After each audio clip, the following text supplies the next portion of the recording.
Hey, everybody. Welcome to the Random Red Shirt Podcast. I am one of the hosts, Zach, and the other host is Chris. Welcome, Chris, because it's a special episode. Indeed, it is special. My great friend Zach, we're Air here. quotes special. Yeah, it's been a long journey. It's been a long journey since we decided to do the Section 31 Spotlight series and kind of do deep dives on all of the Section 31 like episodes. And Section 31 like as an idea is like such a cool like idea to have in Starfleet. So Yeah. we both totally agree. Would you say it's been a long road getting from there to here?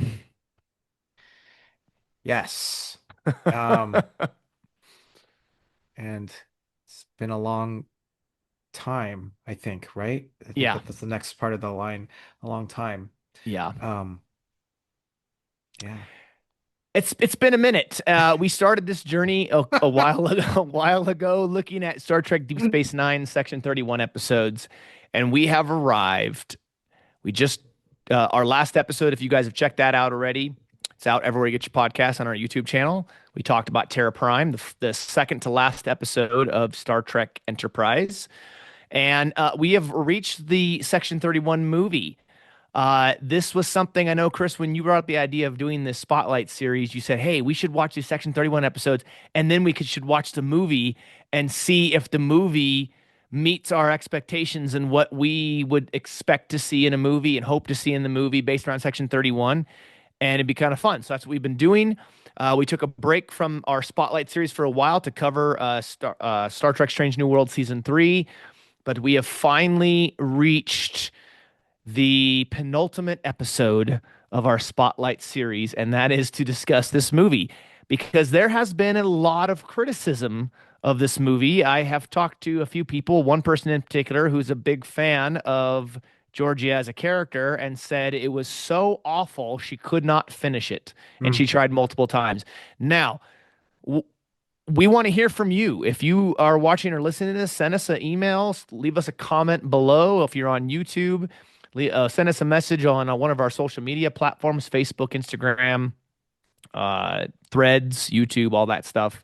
And let us know what your thoughts of this movie was if you've watched it, because we got some thoughts. We got some thoughts on this movie, and we're gonna dive into all of that and more, my friend. We are. It's been a long time, but our time is finally here, my friend. It's like we just talked about Enterprise or Yeah, something recently, was it it? did. Yeah, it totally remembered that next line The next of line. there. Yeah, Yeah, yeah. that's true. Okay. So when they originally announced this idea, my understanding was is this was going to be a TV, a show, a series. I don't know if it was going to be multiple seasons or just like a multi mini series or whatever. And then I guess it got changed to becoming a movie. And I think a series would have been better than just a movie. This movie's only about an hour and a half long, and a series would have been great. Uh, I know we talked about this over the phone a couple of times. When it came to a Section 31 series, they could have had many episodes that went across the different periods of time on the timeline and showed Section 31 doing certain things at certain moments of time and being involved. Like it could have been a Ooh. multi time period type of series where it doesn't always have to bounce around. You could have a few episodes that take place in the Enterprise time, and maybe even have some stuff that takes place during the TNG era. You don't have to have the Enterprise crew in there to do the episode. It could be based around some other worlds or something like that. You could have the episode could take place where you have the Section 31 agents meeting with the top brass in Starfleet, and then their agents going off and doing something shady or something really outlandish or whatever. There's a lot of things I think they could have done with that, and they chose to go the route of the movie. And the movie, I mean, let's just be honest up front. The movie did not feel like Star Trek. It didn't, to me, feel like it was focused around Section 31. It felt like it was focused around the life of Georgia. And it was I mean, I'll just give you the bottom line up front. It was a massive, massive miss for me. And we'll get into all Yeah. the details and talk about some stuff that happens in the movie, but it was a huge miss for me. Yeah, I totally understand. Zach, you just said something brilliant. And I think it was great. No, you did. That Like only happens once every couple of years in my life. I say yeah. something brilliant, Yeah. Chris. So Having this as a series, and then you could potentially have each episode of this series or this mini series take place over different eras of the Federation with potentially different characters and different Section 31 team members would have been a great thing to kind of look at and explore. So that is brilliant because what I was thinking about is fundamentally if we go in and say we want to do a Section 31 something, Section 31 movie, Section 31 series, the answer that has to come after that when we watch that piece of art is we understand why is there a Section 31? Why does it exist? right. Why? Why is there? And so as for me, right? For me, basically you just go in there, oh, now I know why a Section 31 has to be. Yeah. Yeah. Yeah. Yeah, and if you look at it, right, I mean, they have a number of episodes across DS9 Enterprise to pull from to use to say, hey, this is our foundation, this is our basis, right?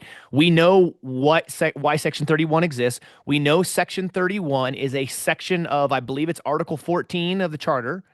We know where it comes from. We understand the reasoning behind why Section 31 exists. We understand that the agents that are in Section 31 why they believe it's important and all of these things, right? You understand that Section 31 may or may not have a moral compass. There's so many things that you could learn, and I think if you're going to make a series based on an already established organization and something that I would say is a fan favorite. I know some people who think all the Section 31 stuff is stupid and dumb, but I know a lot of people who really enjoy the Section 31 stuff. So you know that there is stuff out there. There is canon out there of Section 31. And you should use that to pull from as your guide, in my opinion. You're not trying to just repeat what they did in those episodes, but you use it as a guide, right? And that gives you a framework of what to do. Like we had just discussed here, right? This idea that you could have made a series that spanned across the timeline, right? Where you could go. I mean, in Enterprise, it's evident, and I think you would agree with this, Chris, that based on when we see Section 31 show up in Enterprise, Section 31 is already established. So most likely, Section 31 existed before the Enterprise timeline did. We don't know exactly when Section 31, the organization as we know it, started. We don't Yeah. have a specific date like, oh, these people came together and they decided to found Section 31 on this particular date in this particular year. So, for all we know, Section 31 could have started as soon as the Starfleet charter was initiated. Yeah. We just don't know exactly, right? Yeah. That being said, if you did a series that was across a timeline, you'd have an episode and you could flash up, oh, this, here's the star date and the year, and then you jump into an episode, or you could have each one do like a 2 or 3 part episode in that period of time, and then the next 2 or 3 episodes is another period of time, and then you see different agents at different periods of time, and you could even wrap in major events that we already know are a part of canon and watch Section 31 in the background doing things to make sure that those events happen the way that they want them to. Yeah. And that to me would have been awesome. Could have had an opportunity to go back and see TNG era costumes and maybe TOS era costumes and Enterprise era costumes, but with new characters, right? And new Section 31 agents. It would have been awesome, and that's just not what we got with this movie. Yeah. That would have been cool to flush out this different aspect of a an already canonical event that happened in whichever Hmm. legacy series happened. But then you just got this different aspect of this was how Section 31 was involved. That would have been really cool. Um, For example, Chris, can I yeah. stop you for one Yeah, second? yeah, please.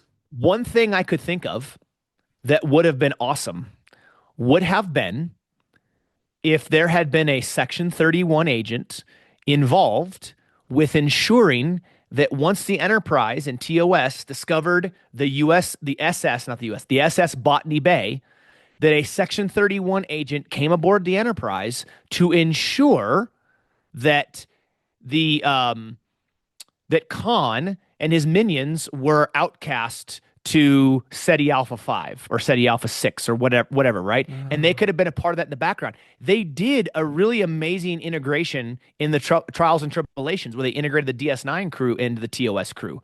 What's to say they couldn't have done something like that mm, with Space Seed?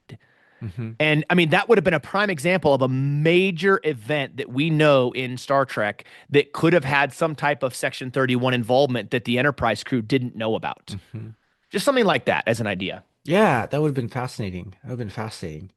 Um, when I think about we're gonna jump around like a little bit, which I think is totally good to do.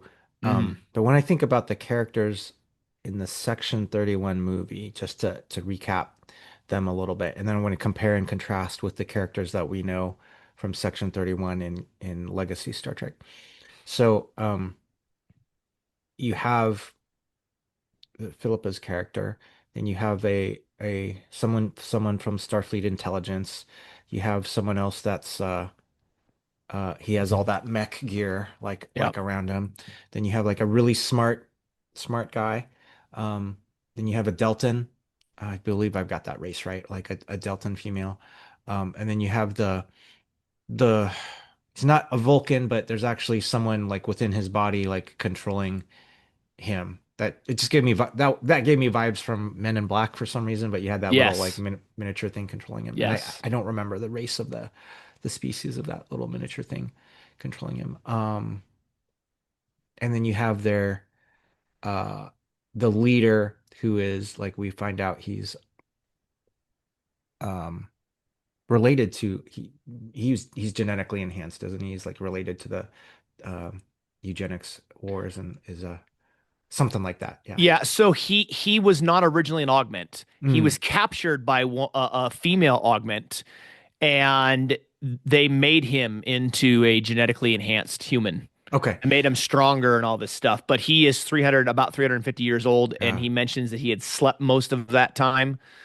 So we know he was probably on a sleeper ship or something like that that was outcast. Yeah. But he is from that era. He's from the 20th century Earth. So he was on Earth when the eugenics wars were happening because I think he mentioned something about one of the augments slaughtered his whole family.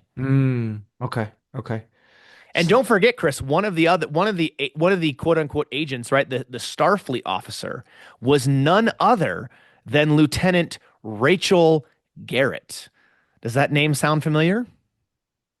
yeah. AKA the captain of the Enterprise Yeah. C.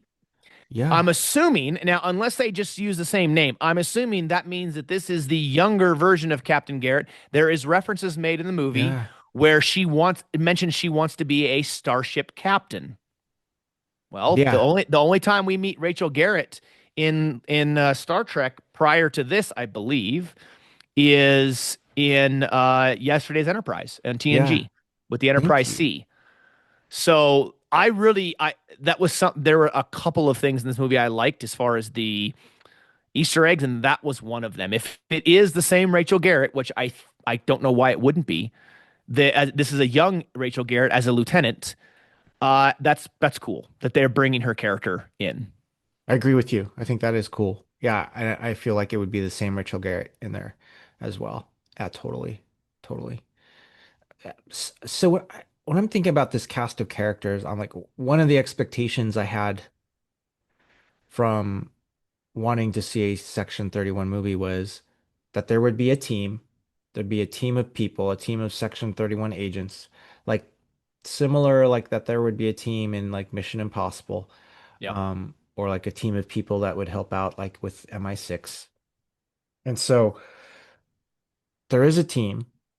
But when I compare like how I felt, my initial feels, and I just like watched this in the background, so I would need to watch this movie again. But my initial feel when I compare and contrast the legacy Section 31 characters to these characters in Section 31, um, I feel in the movie they're more maybe just like mercenaries-ish, like but when I go back, except for Rachel Garrett's character, I just felt like, hey, these are just guys like are mercenaries and want to do these missions for fun. But when I think back on DS9 and the character of Sloane, Sloane wasn't like a mercenary. No. He was a believer in the Federation, willing to like take his own life just to prevent people from finding out his secrets. So he was like totally vested, right? Well, not only that, but Sloan also mentions that he's willing to do things that are of questionable morality in order to save paradise, Yeah, right? And he talks to Bashir specifically about this idea that paradise is built on what he is doing, right? yeah, And what Section 31 does. Section 31 is very intentional about what they do. They have very specific missions. They're not just out to kill people and murder people and do this kind of stuff. They have very specific goals. I would never have thought of Sloan or Harris or anybody Section 31 related as an assassin. I would have thought that they may have to take somebody out. They may have to take out a Romulan senator or do something in order to manipulate and move things around and make things happen in a certain way that ultimately completes an objective that they have. I love that you mentioned that this ragtag group of people, they don't feel like Section 31 agents, they feel like mercenaries. yeah, And that's an important distinction I think that you made, and I'm glad you brought that up. yeah. This just came to my mind when you were talking and exploring it more. I feel like this is like a Suicide Squad movie. Yes, yes, that's a I'm glad. Yes, yes, absolutely, Chris. That's great. Yeah. Good reference Mm, there. I agree. yeah. Yeah, this is not a DC novel or a DC comic. This is supposed to be Star Trek, and they don't feel like Section 31 agents. Like, don't you think each of these quote unquote agents would be discussing the importance of Section 31. Like this would be an expectation for me, based Yeah. on what we know of Harris and especially Sloan, because Sloan's the first Section 31 operative or agent that we ever meet in Star Trek, right? Because Section 31 was established in Deep Space Nine through Ira Stephen Bear and his writing crew. Um, so for me, I would expect a group of I wouldn't even expect a group of Section 31 agents. I would just expect one or maybe two. Because if Section 31 is so clandestine and so in the shadows, do you really need a huge group of people to go do something? No. Based on how we've seen Section 31 manipulate things, they have one agent who goes in and recruits somebody that's close enough to the situation to go do their bidding for them, Yeah.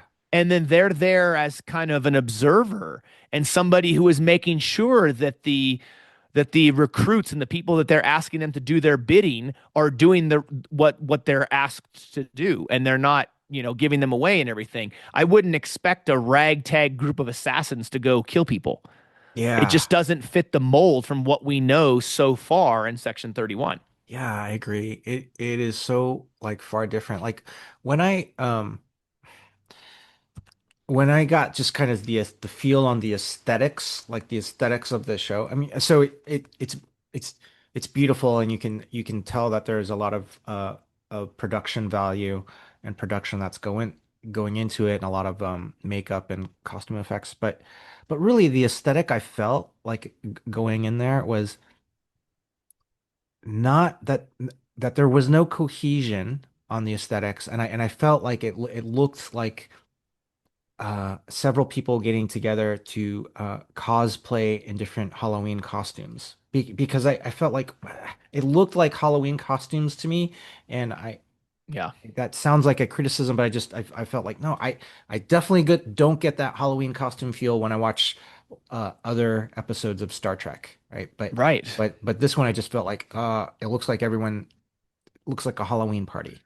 So two pieces to that. First, you're probably talking about the opening scene on the Barham space station, right? That's Mm, supposed to be far yeah, outside Federation yeah, space, and it's in this area where the Federation doesn't go, and blah blah blah, right? You're right. A lot of those they felt like costumes. They didn't feel like real characters. Um, did you notice there is a character in there that comes up to Giorgio to introduce someone. yeah. And that character, I believe, is a reference to the TOS character Mhm. from Let That Be Yeah. Your Last Battlefield. Yeah. I did notice Minus that. the, I mean, the hair was a little wild, but so that was cool that they brought that species in. Um, the aesthetic for me of this movie, because this is a Star Trek Discovery movie. That's really what it is. This Uh-huh. is a Discovery Yeah. movie. Giorgio was in Discovery. There's a lot of things in this movie that are very Discovery-esque. The aesthetics very much remind me of Discovery. Lots of gloss on some ships and stuff for sure. Uh, and then like what the hell? Like they go into this space station and they're speaking French. Yeah. Why are other aliens speaking French? Yeah. Like that just seems so random and out there and just does not make any sense why they would be speaking French on this space station. And they have like these French references and stuff. And I'm like, why? Why? Yeah. That makes absolutely zero sense to me. Like that. In fact, it actually bothered me. Like that just doesn't make any sense that Giorgio, who is from the Mirror Universe, right? She's from the Terran Empire in the Mirror Universe. She's not going to be speaking French. She doesn't come from a French household. Why are the aliens on this random space station that, to be completely honest with you, the design of it's bizarre. Was Uh, bizarre, yeah. why are they speaking French? Like that makes no sense. Doesn't So, make sense. Doesn't make sense. I but I yeah, found you're yeah. right about the Halloween costume and the cosplay costume piece. Yes. Yeah. I found myself very distracted by the look of Giorgio. Mm, And I don't know if you felt that yeah. and I know she's an empress, so I understand that.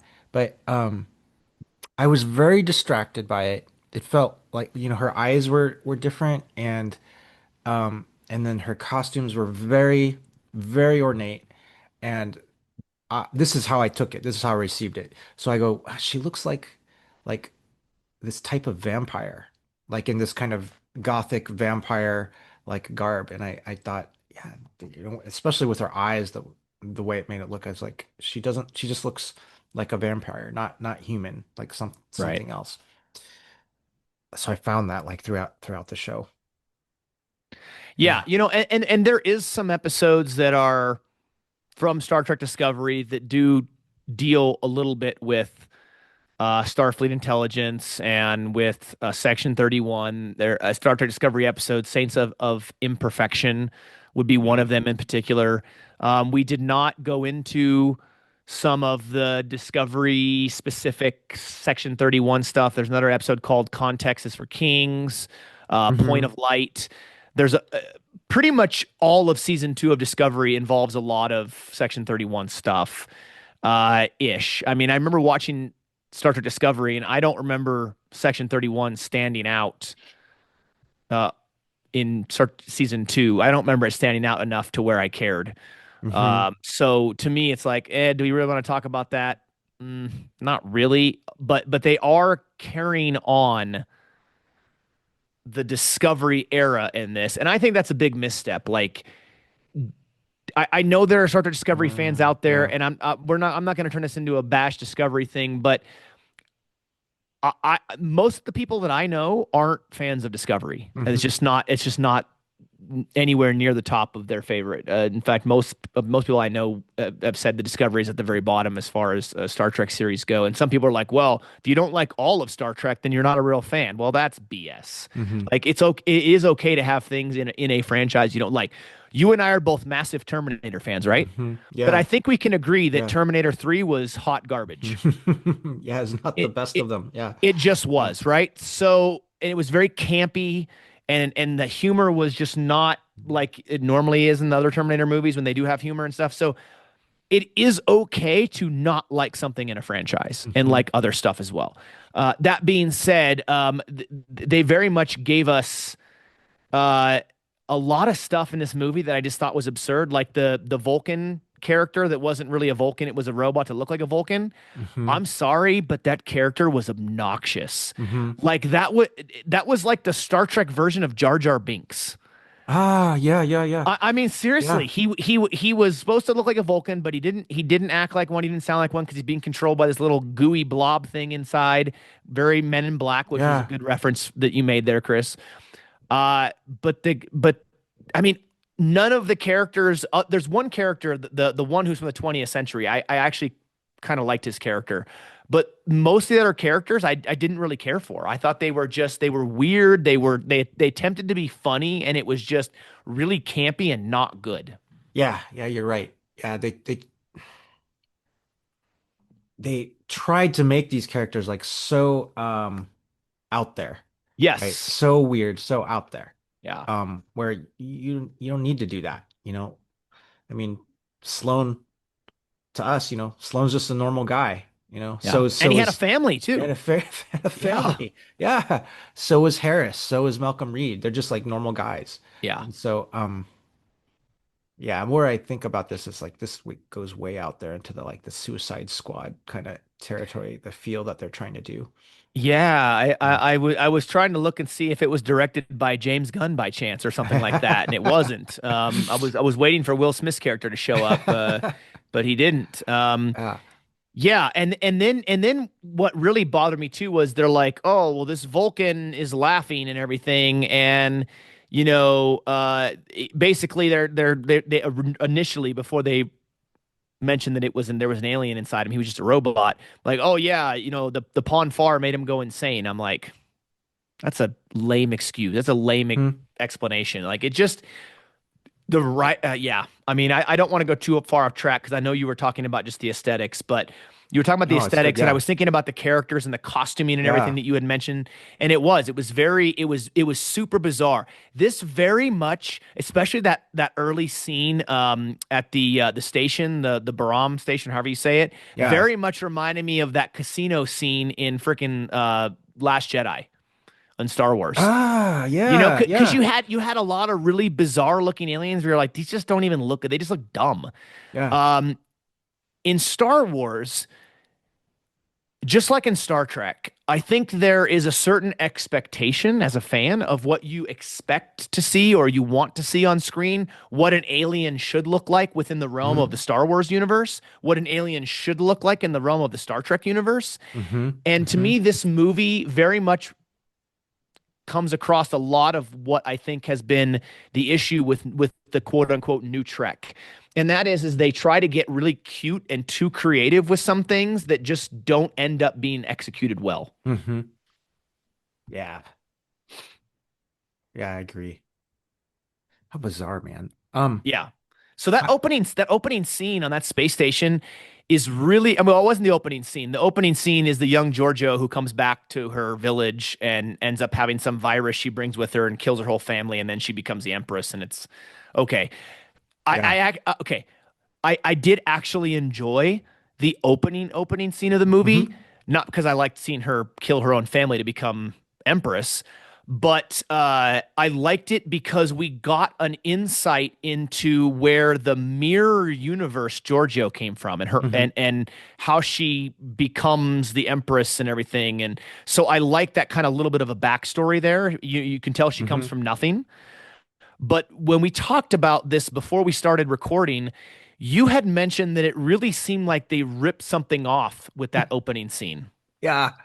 I really felt it was just when the young Georgia was talking, it just sounded like she was recounting the Hunger Games to me. They were Yes. talking about Yeah. like contestants and I was like, what is this? Like Yeah. what's happening here? That was a Um great reference you made, Chris. I yeah. thought that was, I didn't even think about Uh that. But then when you mentioned, I'm like, oh my gosh, that makes complete and utter total sense that that's how it comes across. yeah. So ah yeah. I as far as aesthetics, the beginning part, uh the aesthetics and the opening with the young Giorgio, probably that is for me, it's kind of the best aesthetics Yeah. throughout. Looks nice. Yeah. Especially when like all those soldiers beam down on the planet after she Yeah. has become empress, and they're all hail the emperor or whatever. I mean, that was awesome because to me that's an insight into the Terran Empire, right? Hmm. And we first see the Terran Empire in DS9. We know it exists. It's obviously been around for a while in that mirror Hmm. universe, and now we get a really awesome insight into how the Terran Empire works and how they come up with finding a new emperor and leader and all. I mean, that to me was a really good way of furthering the mirror universe. I don't feel like this movie as a whole furthered Section 31 at all. In fact, I don't think it was much of a Section 31 movie. It didn't remind me of Section 31 at all. Like you said, very Suicide Squad-esque. Um, and so the beginning of this, I do think furthered the mirror universe a lot. Yeah. But outside of that, I don't think this movie furthered anything. Yeah, I agree. I mean, it's very much like about Giorgio, right? And it's about like how Giorgio came to be who she is and about her past and about like, the other contestant that lived, her friend. He ends up dying here, and so she's Yeah. distraught over that. But yeah, very much Giorgio centric. You know, the overall arching like mission in in this is they have to find and kind of neutralize that device, that godsend device, Yeah. right? And so that's the team's mission in this. Um, I'm not sure. I mean, I'd have to watch it again, but I'm not sure. Like their pre-mission was to find Georgia and to bring her back into the Section 31 team. Like, why was that? Why was that necessary? Like, did they maybe they explained it and I need to see it again, but why did they have to have her on that team to go find this God's end or Godsend, yeah. Godsend device and neutralize it? Hmm. I don't know. I don't know. That's the problem with the Yeah. writing in this movie is that there were so many things that just didn't make sense. They would mention something and then not come back to it, or they'd mention something and it would loosely kind of be a reason why something else happens in the movie. Hmm. But I mean, they bring her in because from my understanding, the way I can kind of remember the writing, and I watched this late at night last Yeah. night. I mean, late at night, like it was the middle of the night. Uh, and from what I can remember, they bring her back into the game, right? Because of her abilities and the fact she's ruthless and that kind of stuff. They tempt her to come back in, but it's like, okay, but I mean, could they still have accomplished this without her? She had that technology that made her out of phase Mm, with everything. And then this character that they steal the case from that contains the godsend is also from the mirror universe, they mm, find out. So I don't remember if that had something to do with it or not, but uh it the whatever explanation they have for bringing her back in to do this, that Data No, I think is the character's name. hmm. Um, whatever reason they have wasn't good enough to really make me say, "Oh yeah, this makes sense." Hmm. That makes sense why they'd have her come back in. It just kind of feels like it was an excuse to make a movie based around her character. Yeah. Now, don't get me wrong. In Discovery, I thought Michelle Yeoh was incredible as Georgia. Yeah. She really was. To me, she was one of the highlights of Star Trek Discovery. She was well played. She played, the captain who is betrayed in the pilot episode, as we've talked about. You can go find our discussion of the Vulcan Hello Discovery's premiere episode as part of our last spotlight series we did on the Star Trek pilots. Everywhere you get your podcast and on our YouTube channel. So she was great as that captain. She gets betrayed, she dies. Now they bring her back as the mirror universe version of her, and she's from the Terran Empire, and she's just this really evil version of herself and so forth. So I really liked her character on Discovery. Her and Saru to me were probably my two favorite characters in the Hmm. show. Hmm. But it almost kind of feels like they came up with a really terrible script just to have a reason to bring her character back. Yeah. And like, oh, we'll Ah, just throw it under the guise of Section 31. But it's like they didn't do their homework and research. I mean, we did our homework and research, Chris. We yeah. watched the Section 31 episodes from Legacy Trek that set the foundation for this leading up to watching the movie. Why doesn't it seem like that the creators and writers of this movie did that? Yeah. They could have done something different, right? So I mean, if Section 31 really needed this version of Philippa Giorgio, then I could have seen something where they're trying to manipulate her involvement in some sort of events, like to save the Federation. Yeah. Um, yeah, I think they could have definitely done something more different. Mm, Yeah, and then they have the alien character that's inside the Vulcan body, and we learn that he's the traitor Hmm. who has sabotaged stuff. And it's like it was so campy and so corny every time that little alien species while I was on the screen. It was very childish, very just like I'm gonna kill Yeah. you and I've Yeah. got all the blah blah blah. And it was just it just completely took away any seriousness that they were trying to build in the movie away from that. So I just feel like every time that they were attempting to establish serious tones in this movie, they immediately pivoted away from this campy alien that they were Uh-huh. trying to use as some, I guess, some kind of like humorous inject. And it always fell short for me. It was always terrible. The humor in the movie across the board was awful. Yeah. It was so campy and so bad. And so they bring it, so the character that's supposed to be the goofiest, most non-serious character, they bring that character in and then it's a traitor. And now I'm supposed to take it seriously, like this thing did this sabotage and did all this stuff, and it's the traitor and blah blah blah blah. And I'm like, I don't believe it. It's not believable to me. I can't buy into the fact that this character is doing said thing because he's not funny. He's not, I don't know. The character was terrible. Yeah. That's a great point. Yeah, I completely agree with this as well. That just so the tone, right? So not only the tone feels off, but the aesthetic feels off. Like the tone where you feel like, oh, now I've got to make things campy. I've got to turn Yeah. things into campiness and make these kind of jokes like all the time throughout this movie, to make it funny and make it likable by audiences. But I think you have the opposite effect. Because just that kind of tone where you feel, you know how some of the Marvel movies like had that kind of like campiness tone and making jokes like here and there and such. um it definitely takes you out of the Yes. seriousness and urgency of what is happening. And I get that, yes, you want to have like levity and funny moments in it, but at the same time, like, don't feel afraid to like commit to it being like serious, like and urgent. Otherwise, it's totally unbelievable. Like, um, Yeah. um, the recent James Bond movies and like the Mission Impossible movies, they may have like some little like funny moments in there, but they're not afraid to like go commit to like, okay, this is this is urgent. This is serious. Let's up the drama. Let's up the like kind of like how you feel, up the risk of the Right. circumstance. So yeah, Yeah. Yeah, I yeah, agree. I mean, I think the aesthetics, like you mentioned, the aesthetics tell me that the movie is serious. yeah, The tone, the tone they attempt to establish, and for the most part, doesn't match the aesthetics. Like it's like they constantly flip back and forth from serious to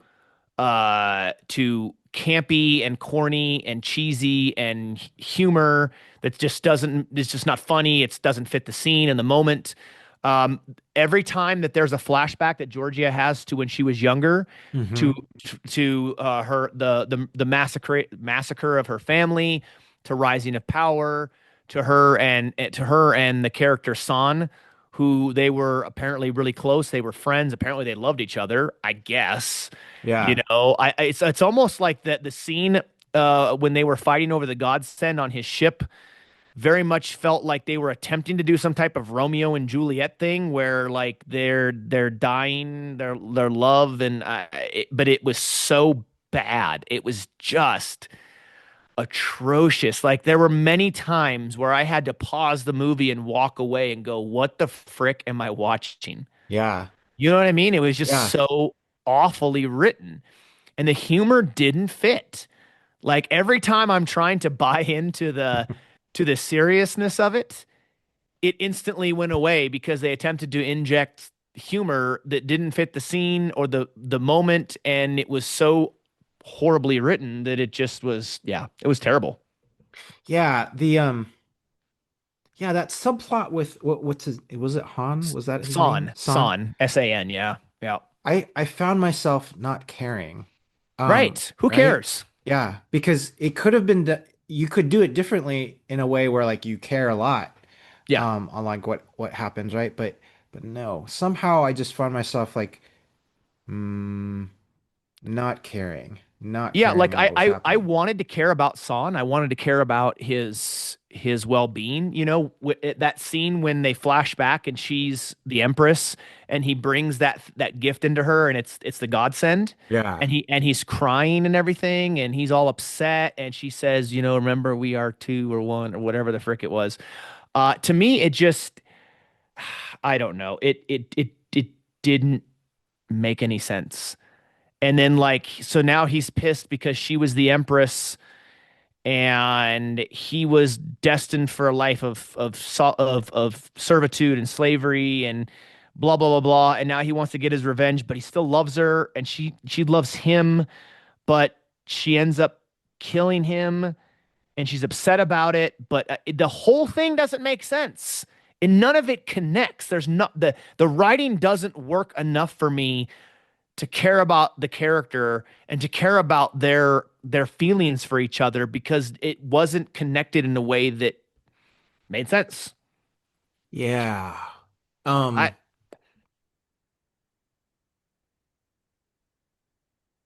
Between those two, part of it I also feel is I had a hard time taking the Empress version of Georgia seriously hmm because um she's played like so outlandish, so ruthless, uh, that you can't connect. You can't yeah. connect with her, right? I just see her as like she looks like she's enjoying being that ruthless. Yes. Right? And so then trying to go, okay, how do you can't connect, you can't relate to someone that's just enjoying being that ruthless, and then turn around and going, oh, but there's supposed to be this love story between San and her. Right. And Yeah. and how is that, right? Because I can't connect to her as a human being, and then I'm just like, oh, whatever. I don't care. You don't you don't feel like anything. Um, and I think that could have been different in how they developed it, right? Because I don't feel any closer to the character of Giorgio or any sense of like remorse or admiration for the character of Giorgio, like we would have for um other main protagonist characters, Right. because I guess Yeah. she's a protagonist in this. Um, but no, just don't feel that. Exactly. And the whole underground scene in the safe house where where uh Sahar, I think's his name. That's the African American guy who I said was from the 20th Yeah. century. Who he's the one character I actually really liked in this movie. Mm. He was a good character. I thought it was well played. I thought the writing for him actually was good. But none of the other characters I really cared about. The whole Rachel Garrett like Easter egg thing, that's kind of cool, but I could have taken it or leaving it. Um, Yeah. but I really like Sahar. I think so you say Sahar or Sahar. I can't remember how you say his name, Mm. but I really liked his character a lot. Um, and I like the background story of him. I'm a huge sucker for things being connected back to Khan and the eugenics wars. I mean, Mm. look at who my favorite character in Mm. Strange Oh New yeah, of Worlds is. course, of course. She's a descendant of Yeah. Khan. So I love it because honestly, the Khan story arc and the ties back to Khan, I don't feel like are overdone. The eugenics wars, the augments, I've never felt like they overdid that in Star Trek. They could have done that over and over and over again in Star Trek, but they didn't. We had augment related stuff in Enterprise with Dr. Soong, but that wasn't augments in the respect of Khan. That was just augment work being done after the fact that the Federation had outlawed it because of the eugenics wars, right? Hmm. Or Starfleet had banned it or Earth had banned it, not Starfleet and Federation. I think it was banned on Earth because of the eugenics wars, right? But I'm a sucker for that because I don't think it's been overdone. Yeah. I think they've dabbled in it, which is great. So the fact that he has ties back to the eugenics wars, that he was not originally an augment and he was made an augment by his captor, was a great background story, very original and very cool. Um, but I love when he talks about how that he's a 350-year-old exile, that the augments took over his planet, meaning Earth, and he was among the few to fight back. And the Hmm. last, after all others, either took a bullet or a blade. He mentions that everybody he knew pretty much either took a bullet or a blade, and that the augment girl uh marked him as somebody to become an augment, right? Mm. She slaughtered his family, took notice of him, and enlisted him and made him into an augment and making him stronger than any human supposed to be. So this whole background story. So it was a cool story, but the scene between him and Giorgio and of like, well, are you going to interrogate me? You going to blah blah blah. It just didn't work for me either. There was just so many scenes in this movie that just didn't work. Like the Yeah. Dada No character was very campy and corny. I couldn't take him seriously as some kind of like dealer of things. Uh, there's just so many things I couldn't take seriously in this movie. It made it so hard to get into. And frankly, I really, other than the character I just mentioned, right? Sahar or however you say his name. I had zero investment in anybody. I literally could have cared less if any of them made it. Yeah. Yeah, And I that's not agree. what you want. Like you want the audience to be invested, and you want the audience rooting for the main characters, and you want the audience to care about the main characters whether or not they make it. You want Yeah. the audience to react if a main character is taken out or something bad happens or some tragic, emotional, traumatic event happens, right? I could have cared less about any of them, to be honest with you, other than the one guy that I mentioned. Yeah. Yeah, I know. And it's interesting they set this up. This is set up for a sequel. I mean, they all kind of reunite again Oh back Lord, I hope not. at the bar. And then the the the Vulcan character now has a different like mini alien controlling his body now, Yeah, which it's is his supposed to be the wife. wife. Yeah, Yeah, yeah. right? And I thought, okay, mm, that was different. And uh, oh, that reuniting scene at the bar again was, I mean, it's similar to like other scenes in other movies where you've got this like reunion scene at bars with the team members. Like Um, Ocean's 11 kind of thing, right? yeah, Where you have the crew meeting back together. yeah. But just the amount that they were joking like around and joking around with Giorgio, like saying, "Oh, I wonder if like this drink is poisoned." You know, she's so ruthless, and Yeah. she's being that same kind of outlandish kind of character, going, "Yeah, you know, maybe I'm just like that ruthless." I, I just had a hard time believing any of it, and it just felt like a costume party again. Like, Yeah. yeah, Well, I mean, you talk about not being able to believe something, right? Like, so they're able to get this garbage scow ship running, and we're yeah, expected to believe that the garbage scow ship is going to come up against this really, really slick looking ship that San has. I mean, that ship looks mhm, like a warship. It looks like it's able to battle and take on, and the garbage scow is the thing that takes that thing down. And they're able to capture it. Like the garbage scow ship they flew in this movie very much reminded me of the name of the species. I'm drawing a blank, but oh, the from species that we Voyager, meet in Voyager yeah, that dump the waste out of their ships that harm mhm, other species. Very much reminded me of that kind of ship. yeah, Very very similar design for sure.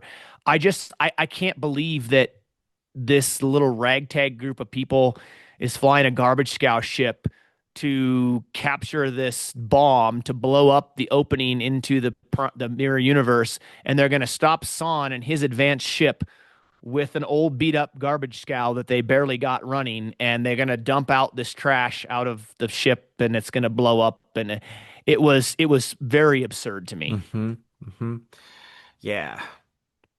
I, mm. Uh, uh, Dude, I don't Oh, know. Like, okay.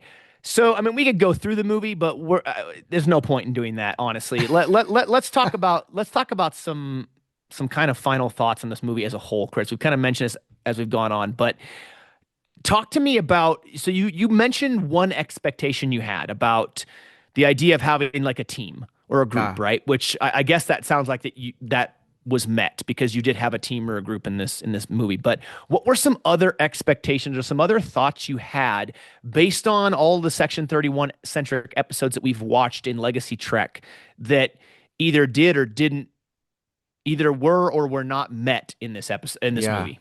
Yeah, I would have liked, and I've kind of expected this more because what we hadn't seen in any of the Legacy Trek is the relationship between, the Federation as an organization and like Section 31 as an organization. Like, Yeah. how do they interact, right? Like Yeah. we've seen we've seen like maybe a little bit in DS9, like, by reference, I think Admiral, I forget his name, the Admiral in DS9 like does it by reference. But here what I'd like to see is, maybe you have the director or whatever that position would be of Section You're talking about Admiral 31. Ross Yeah, from DS9? Yeah, Admiral Admiral Ross. Ross. Yeah, yeah, Yeah. yeah, yeah. Yeah. So yeah, thank you for you totally remember that, bro. Actually, I didn't remember it at first. I had to recall it from the back of my brain. And once I thought, I was like, well, you're talking about Admiral Ross, right? Yeah. Because he Yeah. was in a couple of those episodes. Yeah. Yeah. So but yeah, you have like a director level in Section 31 interacting with whatever like leadership level in the Federation. And it doesn't have to be long, right? But just you just see this like interaction of like how do these two organizations acknowledge each other, work with each other, or or maybe it's just all in the background on how they acknowledge each other. Just these kind of subtleties. Would have liked that. And then um and then the team, yes, there was a team in the movie Section 31, but the team being much more different. Yeah. Much more different. And I would like to see some of Section 31's span span of resources throughout the Federation quadrant. And so just like uh, you might have safe houses like placed throughout the world for your agents that are only like accessible by agents. Like you Yeah. could kind of see that a little bit more on Section 31. And then you get the idea or the picture of like, okay, how spread out are they and what are they involved with? Um, and then maybe like the relationship between, I mean, they acknowledge Starfleet intelligence. Right. So just delineating, well, what does Starfleet intelligence do and what does Section 31 do? Like just deleting like what's the difference? So I I was hoping to learn like more of that and then the reinforcement of why does Section 31 like exist? Because but here they say, well, we're not allowed to go past Federation borders. Therefore, like Starfleet can't look like it's going past Federation borders, or otherwise we're gonna get our hands dirty. Well, to me that didn't make any sense because we're always going like past our borders, like Section forever, 31 always right? gets its hands dirty. Yeah, It does the dirty work in the shadows in order to preserve paradise, as Sloane says. yeah. So, um, those are some of what I was like hoping to see as expectations as I was going in. How about you? Yeah, I mean, I would have liked to have seen the Section 31 agents be agents and not guns for hire, which is Yeah, exactly how this felt. We've talked about this, earlier. It felt like you put it perfectly. It felt like a Suicide Squad type of movie, right? Like it felt like a DC movie, which is not necessarily a good uh, thing with the way DC movies have been. So it very much felt like that. It felt like a guns for hire. It just felt like a normal, like not a normal. It just felt like any old run of the mill movie in that kind of category, right? It didn't feel like Star Trek at all, to be completely honest with you. It did not feel like Star Trek. yeah, It didn't have any of the feel to it. The aesthetics were very Star Trek Discovery aesthetics, which I knew was going to be the case because they're based in around a character from Discovery, which is fine. I mean, whatever. We didn't have to see any weird Klingons. Thank God we didn't have to see Discovery Klingons because that would have been atrocious. I would have liked to have seen agents be agents. I would have liked to have seen instead of a group, maybe having two Section 31 agents, and Hmm. they have distinctly different reasons why they're there.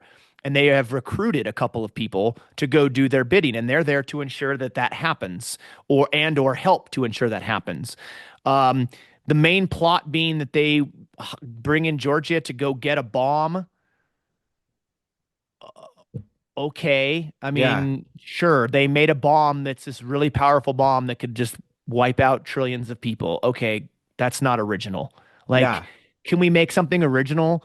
Yeah. And then the other thing, I would have liked to have seen some moment in time where one of the Section 31 agents is either having a conversation with a really high up level Starfleet officer or a high up level person within Section 31, not Jamie Lee Curtis, Yeah. who comes on at the end, which was, I thought I had heard her voice early in the movie, and I was like, that's not kind of like Jamie Lee Curtis, but she's not in this, is she? And then at the end, you see like this hollow transmission, and it looks like her, Yeah. um, or it is her.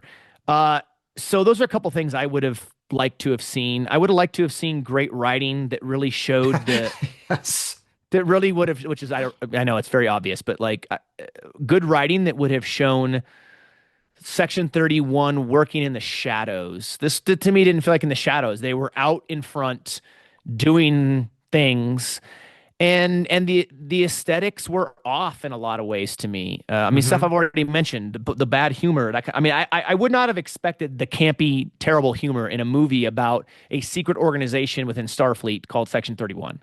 Yeah. I just wouldn't have expected that. I would have liked to have seen them. I would like to have seen more interaction with Starfleet other than just, oh, Rachel Garrett, I'm representing Starfleet intelligence. Okay, Yeah. that's the only thing we see that's tied back to Starfleet. Um yeah, this movie was a huge flop for me, man. I mean, this was a huge flop. They took made a movie under the guise of something that is very popular amongst Star Trek fans, I think. And just made a complete flaming hot pile of poo. Yeah. The writing was bad.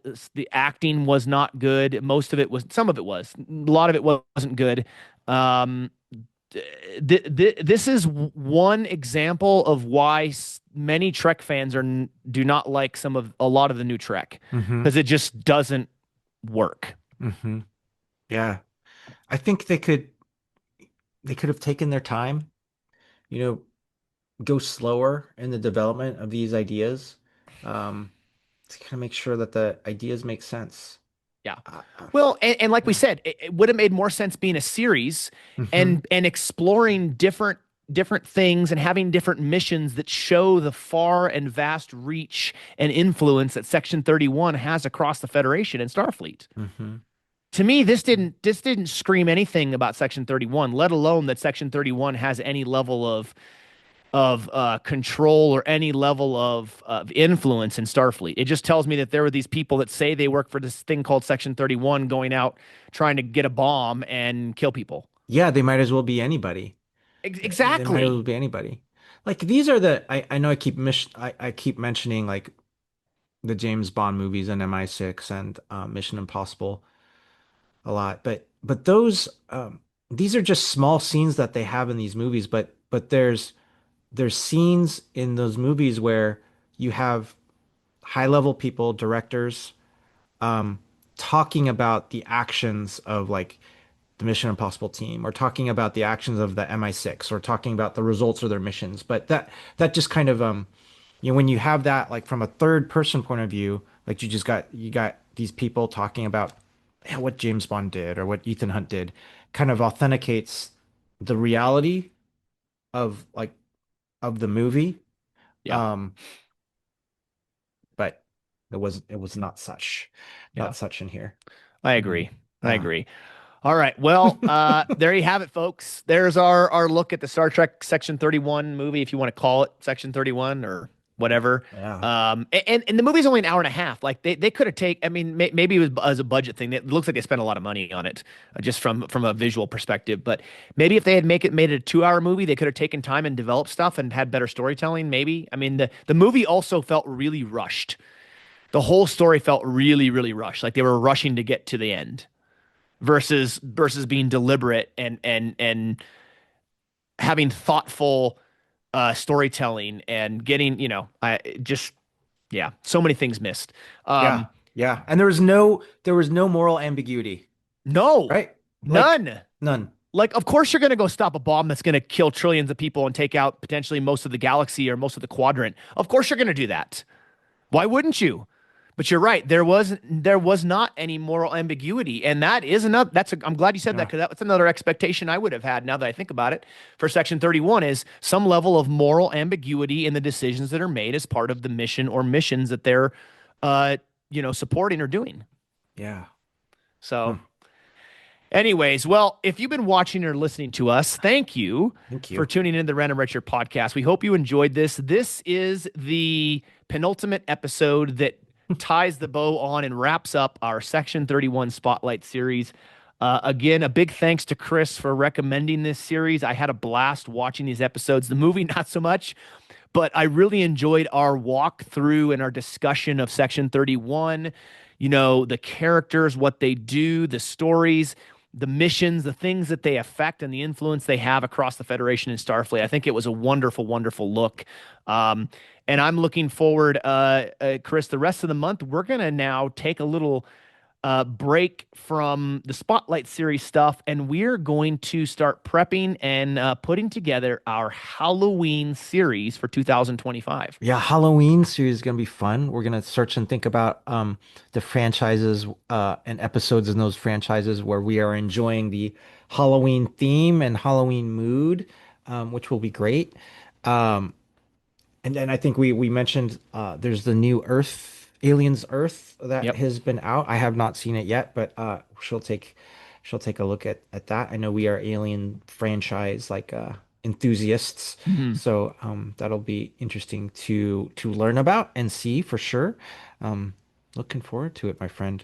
Yeah, and so we're gonna do a couple of episodes where we deep dive some fantastic sci-fi episodes uh that will get you in the mood for Halloween and fall time. And then we are going to it's going to culminate in our 2025 version of our recommended must-watch science fiction for Halloween or around Halloween time. And Hmm. that will all be out or should all be out, barring any unforeseen scheduling issues, should be out prior to Halloween or right around Halloween. So you have something to a list and some recommendations from us to view for Halloween or on Halloween night if you're not going out and you're not into the horror gory stuff that most people are this time of year.